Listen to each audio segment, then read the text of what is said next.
changed it. But for me, the role of government, personally as well as in the Constitution, the role of government is very limited. The role of government is to protect our freedoms. It's not any more complicated. I just protect our freedoms, let me keep what we're in, keep the incentives there. And yet today, it's totally out of control. If you read the Constitution carefully, the Constitution is mostly prohibitions. You can't do this, you can't do this, you can't do this. Article 1, Section 8 says what you can do, and they stuck on Amendment number 9 and 10 to make sure that the government wouldn't be doing all these things, and yet, if you wanted government, and you want government to be involved, you know, it goes back to the states. But unfortunately, we have lost that. We're in many ways, in a constitutional crisis because the Constitution has so little meaning. There's not much meaning there. And it started off with things like, in the 50s, our government started getting involved in public education. Always for good reasons, you know, do this and that, and raise the quality of care in all the states, and everybody have equally good education. Now we have equally bad education as a result. So on that instance, I used to say they shouldn't be there, but if you come down with that conclusion, then there's no need for the Department of Education. We shouldn't have it.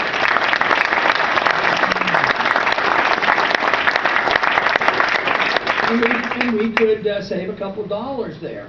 Now, if you accept the notion, which, you know, generally speaking, the Congress accepts it, there's no more effort, as there was when Ronald Reagan ran for the presidency in the 80s to get rid of it. Nothing happened, we didn't.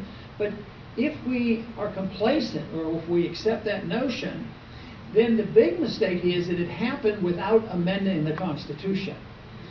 If gold and silver still is legal tender under the Constitution, but now they say Federal Reserve notes are illegal tender, and if you use gold and silver, you go to prison, that means they ignore the Constitution. If they aren't protecting our civil liberties and our privacy, and they're protecting only government secrecy, and they have agencies of government like BATF and the Homeland Security and the TSA agents violating our liberties all the time, if we allow it to happen, then we've allowed the Constitution to be changed in an improper manner. And therefore, what we have left is not all that great. I mean, the people, there's so little respect and really little understanding, because we've endured, you know, probably 70 or 80 years of an educational system that taught everybody to understand the constitutional understand the Constitution in a different fashion. And that is, the General Welfare Clause means you can endorse the whole welfare state. Oh, the Interstate Commerce Clause means that you can regulate every single product ever made and let the federal government control it. Just think of Boeing. Thinking, you know, they've spent billions of dollars on a new plant in South Carolina. The Interstate Commerce Clause was originally written to make sure that you can have interstate commerce, a free trade zone, so to speak. So they spent $2 billion down there, and because the unions didn't want it, and that the president writes an executive order and prohibits it. Now that's what should be unconstitutional. You should be held accountable for that.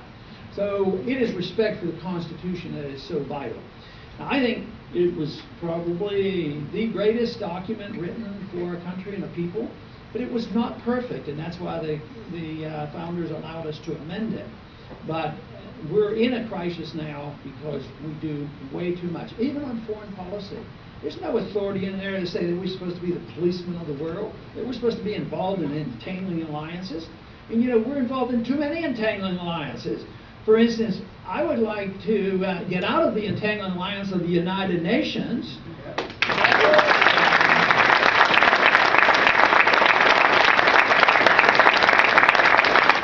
The IMF, the World Bank, the WTO, and NAFTA and CAFTA and all the rest. Why don't we defend the sovereignty of this country and set an example for the world? People sometimes will accuse me of saying, well, you don't like to go over there and interfere and tell other people what to do. That means you're an isolationist. Well, it's not the case. I want to have trade and travel and visit with people and be friends with people, which is quite a bit different.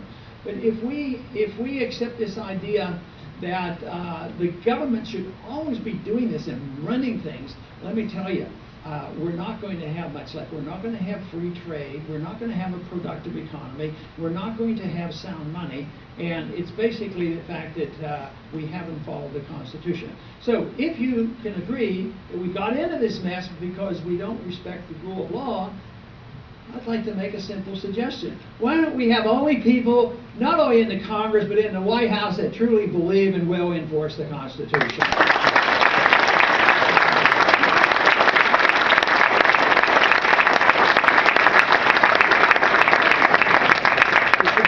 There is no authority for us to be involved in wars around the world. You say, oh, well, we have to do it for our national defense. Well, if it's for our national defense, the founders thought about this. First, they said, under attack, even in those days it was more important because the Congress wouldn't be in session. If our country is under attack, the president does have an obvious responsibility to do something. But then immediately, if it's a prolonged battle going on and you want to have a war, it's Congress that makes the decision. It's the people to make the decision. And that way, only Congress can declare the wars. Today we're in, I imagine, about 5 different wars, and they're ongoing. And even though they might make you think, or would like you to believe, that the Iraqi war is over and there was a wonderful victory in Afghanistan, I think most people know we've been there 10 years and there's not much of a victory. But we're in Pakistan, we're in Somalia, we're in Yemen, and we're very much involved in Libya, and our CIA is involved in Egypt. We're involved all over the places. We're in 130 countries. We have over 900 bases, and we're going broke. And they say, oh, well, we're getting ready to leave. Do you think the people in charge right now are ready to leave Iraq and Afghanistan, even though they tell us that? They're building huge bases over there. We built an embassy in Baghdad. It's bigger than the Vatican. It cost $1 billion. I would suggest it would have been much better to spend that $1 billion back here at home is what we need.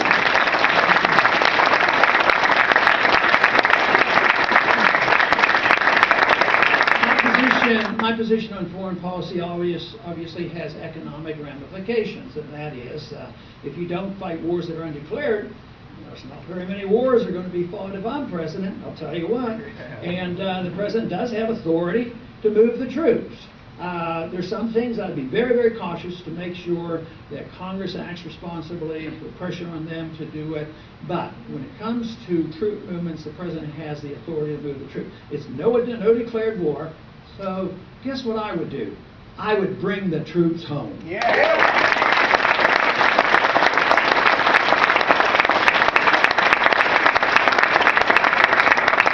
Somebody asked me the other day on TV, how long would that take? I said, as soon as we could get the ships there, we would come home. But just think of what would happen, even without, you don't put everybody out of the military, but what you do is you bring them home. Just think how many dollars would be spent here. Germany likes us over there because we spend millions and millions of dollars, and over the years, billions of dollars. So we have troops there, we have them in the Middle East, we're in Japan, we're in South Korea, and we incessantly spend all this money overseas. And if I thought for a minute it would make us weaker, I would reconsider it. But I am convinced that us meddling and being in so many places contributes to our bankruptcy and actually weakens our national defense. So therefore, there's